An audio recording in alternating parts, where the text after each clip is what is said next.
Good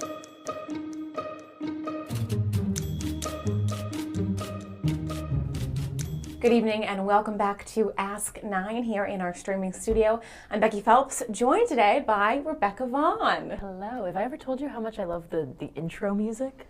You know what? I do a little dance every time it pops up. It is catchy, and we went through a couple of phases with the intro, and we weren't quite sure what direction we were going. But I like the typewriter sounds especially. I do too. I don't know. There's something a little nostalgic about it. It's a dance fun to way it to a get little the show started. Yeah, it definitely You is. were dancing a little bit. I was. Sometimes Jim dances.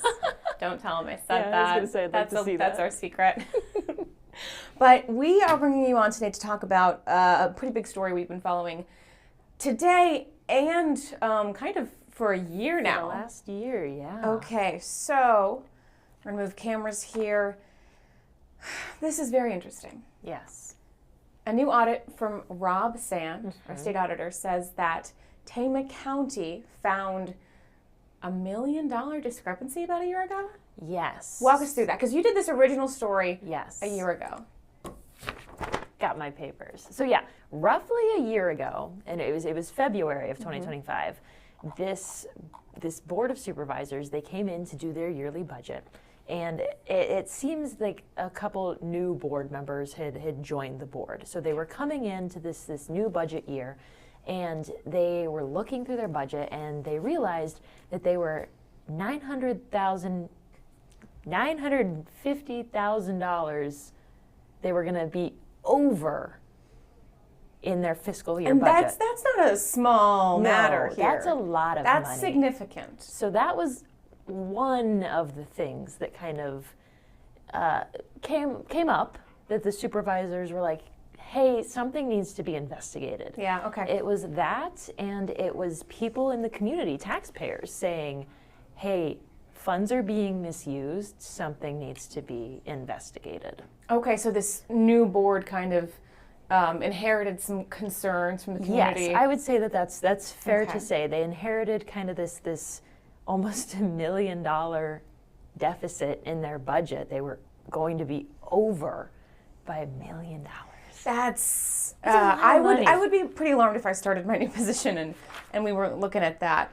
Yeah. So you today talked with Mark Doland. Doland, who's the chairman of the Tama County Board of Supervisors, because they found out this. They Correct. asked for an audit, correct? Yes, They went to the yes. state and So asked for an audit? After these things kind of came up, they're like, we got to get some other people involved and see what's really going on. So that's where Rob Sand kind of came in, and this big audit. They had a smaller one first to see what was going on, and that's where they discovered this HR employee using a county credit card for something that it should not have been used for, supposedly. So after that first audit went through, they're like, we need to elevate this to the state level. So I sat down with the chairperson for the Tama County Board of Supervisors today, who said it's been a long year because they asked for this audit. It has been exactly 365 days since that HR employee was terminated from Wow. that position. Like this, that was a year ago today, February 3rd of 2025. You gotta wonder if they planned that. We didn't ask Rob Sand that question, but No, we should have.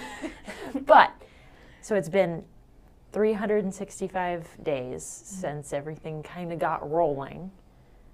And it's a big weight off of their chest that, okay, we found out what happened. Now it's time to continue the fixing process of what happened. We're going to listen to a clip from Rebecca's interview with the chairman of the Tama County Board of Supervisors about that initial process. Take a listen. We had a lot of reports from different residents and concerned taxpayers that there were misappropriated funds. And so we went into the budget not knowing exactly what to expect. At the midterm of the budget hearings, we found out that there was appropriated, and we were calculated to go in the hole by almost $1 million. And so at that time, we contacted the, PJ Griffin Associates to do an HR audit.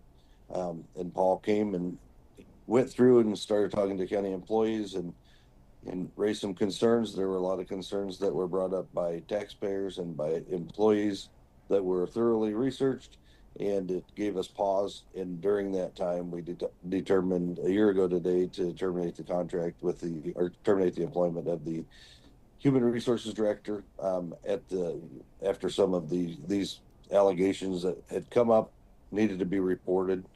As we promised for transparency and all of those kind of things, we brought in the state auditor's office, who done an initial interview with us, and then they went on and to do a very thorough investigation, which was released today.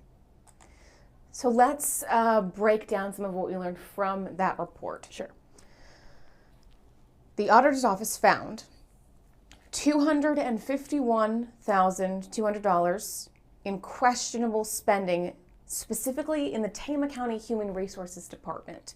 So a lot of this is focused around former HR manager Tammy Wise, Correct. who was the employee, right, that you mentioned? Correct, yes. Yes, who was terminated a year ago today. So that $251,000 is kind of the crux of this report and what they were seeing. And I found this so interesting going through, because the report lists some of the red flags, some of the things that maybe a county credit card shouldn't have been being used for. Right. And they're not all of them are little or subtle, Yes. per se. One of them was an invoice for a generator purchased for Tammy Wise's home. Right. And I think if my memory is correct, I have my article printed out that we did last year, and this might add up to one of the items that tipped them off. So during my research last year and the article I was doing, at the time that I interviewed the supervisors, this month last year, they weren't able to tell us a whole lot. Sure. Because they're under investigation. Exactly. So they were able to tell me that yes, Wise had been let go from her position, and they said that she had been found to have saved $500 or more on an item after not paying sales tax. So today we learned that That's item gotta be it. was this, and again, I'm connecting the pieces here, because we learned that the item, an $8,700 generator, she saved $613 in sales tax on that item. So it kind of adds up to the more than $500 saved that we reported on at this time last year. And these just are the nitty-gritty details Yes. Okay, so let's break down a little more of these numbers. Wise was responsible for handling ARPA funds. That's the American Rescue Plan Act, federal funds, and $81,000 were found. Questionable disbursements using those federal ARPA funds, so that was a big flag. $1,000, a little more than $1,000 in improper disbursements, personal purchases using the county card, and then $168,710 in unsupported disbursements, which is really like one of the big things from this report, because what that means is there weren't enough records to figure out where that money went. Right. $168,000. They didn't have the records of the oversight to know what that was doing. Like they don't know where that money went. And that was a big part of, Rob Sand's press conference that he had today was there just wasn't a lot of oversight. Yes. So not a lot of record keeping in that sense where they couldn't find the proof of where the money had gone. Really quick, because we're going to get back to that. Okay. But of the improper purchases, that included, the auditor's office says, a light fixture, fishing gear, groceries, artificial flower, and a personal prescription purchase, all using the county's credit card. So we got a lot of details in this report. Yeah. But that lack of oversight, really unfortunate but not uncommon. Correct. Across Iowa. And in those smaller communities. I know he was mentioning, specifically those rural areas where people know people. I trust you. This is what Rob Sand had this is a broken down version of Yeah. it. But in a small rural community, I know you, Becky. I trust you. I trust that you wouldn't do anything wrong. Here's the county credit cards. So, and that type of thing does happen. Absolutely it does, because those are your neighbors. Like you really do know everyone Yeah. so well. Of course. Some of those purchases, they really have no idea if it was a personal purchase or not. Almost $9,000 in purchases from Amazon, Menards, Walmart, Hobby Lobby. They have, the receipts perhaps, but they can't prove because of a lack of, evidence. They can't figure out if it was personal or not. So there's a whole lot. Oh, this was fascinating. This is really interesting. Yeah, it is. There were checks. We're talking about Tammy Wise. Her daughter also worked for the county as the county treasurer. And the auditor's office found checks between Wise and her daughter under a coordinator account that was no longer used in county duties, and there was more than $14,000 in that account. Fascinating. There were late fees with some monthly statements. A lot of just, the auditor's office said, poor financial documentation. And that, I think, is one of the big kickers. I mean, misusing county funds is the biggest kicker. But the fact that there wasn't a whole lot of record keeping in that sense. Yeah. And they have since, and we'll get into it, they have since updated policies to make sure this type of thing doesn't happen again. But I think that is really where we see that sense of, we don't know what happened to the money because there wasn't that record keeping. Yeah. Rob Sand's office, as a part of these investigations, does give some advice to the county as far as what they may want to do going forward, put some better guardrails, maybe is the word, in place? Yeah, essentially. Say this is the report says this is what happened. Here are the suggestions to prevent it from happening again. Okay, we're going to hear again from our chair of the Tama County Board of Supervisors, Mark Doland, about some of those suggestions and what they learned. Well, the changes that have been suggested or recommended in the auditor's report have already been made. There's almost probably 8 or 9 different ones. We've enacted new policies.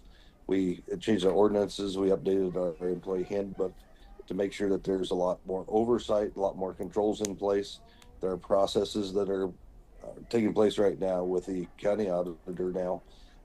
And us, as far as the board, we're a lot more, I guess, not hands-on, but there's a lot more oversight and a lot more scrutiny for all of these expenses.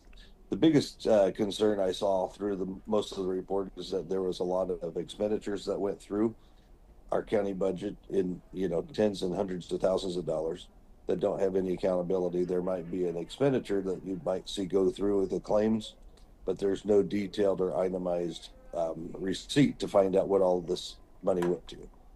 Tell me a little bit about how this sets the county up for success in the future with these changes.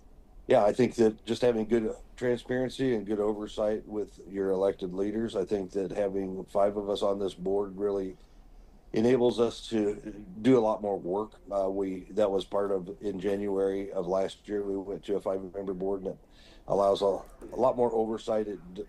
We delegate out the responsibilities, and I don't know that with 3 it was all that hard, but it just seems like there wasn't any accountability. But with 5 of us on the board, I think that it really helps for us to be able to delegate out the responsibilities and really dig into all the departments. I think all of us have our different skill sets, and we're liaisons with all of the different departments. It allows us to delegate or to divide up all of the different department heads and be able to have working relationships with all of those department heads. The biggest thing that we would want for people to know is that you elected a good board that has oversight, good transparency, and your tax dollars are being watched very, very carefully, and we're making sure that we're spending those only for services that are being utilized by the taxpayer.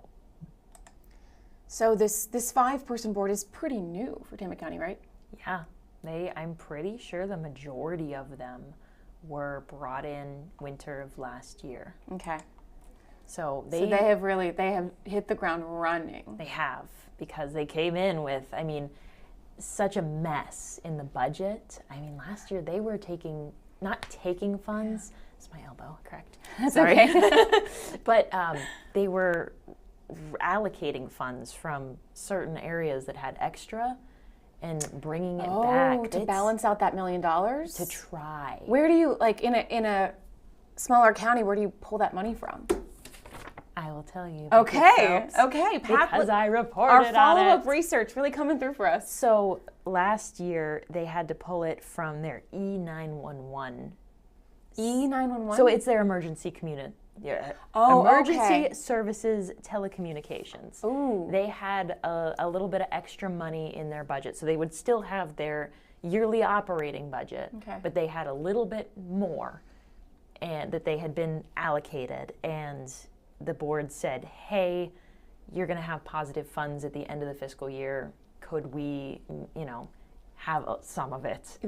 Some people have to make sacrifices, maybe like, I'm making this up, but maybe you don't get the new chairs you were going to get in a department. Yeah, And they said the money that was I won't say reallocated, but transferred Reassigned. back. Yeah, the money that would then be used to pay county employees, including the sheriff, people working in public health. I mean, necessary services, because they were so far in the hole that they had to do something. Yeah. Just to keep operating. Because you do. You have to figure it out. Yeah, and they did end up making about 13.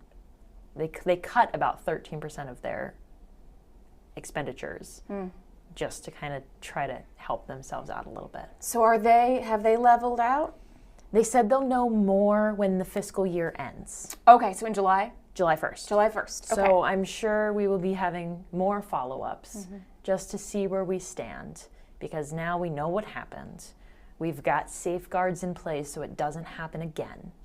We've cut some of the budget to hopefully dig us out of the hole, balance us out a little bit, but we're really not going to know until the fiscal year is over how much they're still in the red, if any. Another big question, obviously, that a lot of people have, we've seen it on Facebook posts as we've been reporting the story today.